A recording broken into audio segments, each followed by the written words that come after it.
Hey everyone, in this screencast I'm going to show you how to control the volume at the bottom of each track for fading in and out of, and like if you want a sound at the beginning but also your voice, you want the sound in the background, you want to make it quieter in background so that your voice is in the front and not in the back.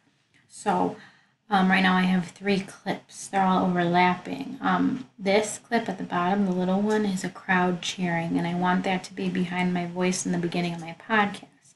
So I'm going to hit select mode. I want this to be over here so it's not overlapping. If I didn't want them to overlap, it would look something like this.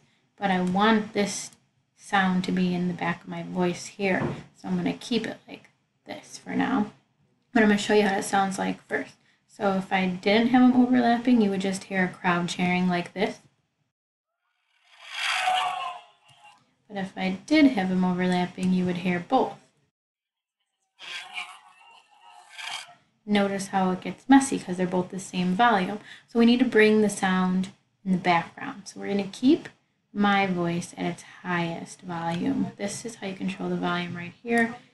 And I'm going to keep it up at the top. I'm going to scroll down here. I'm going to make this crowd cheering a little bit lower, so I'm going to bring it down here.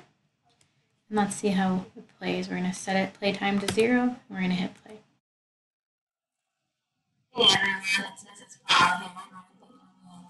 Can you hear how the crowd is in the background now and it doesn't sound bad? You can hear my voice clearly.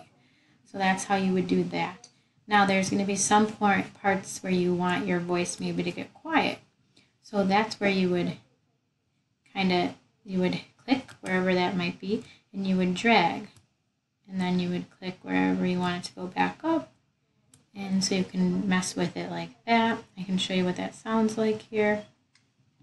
So say I want it quiet in the beginning and to get louder. I'm going to set it back to 0.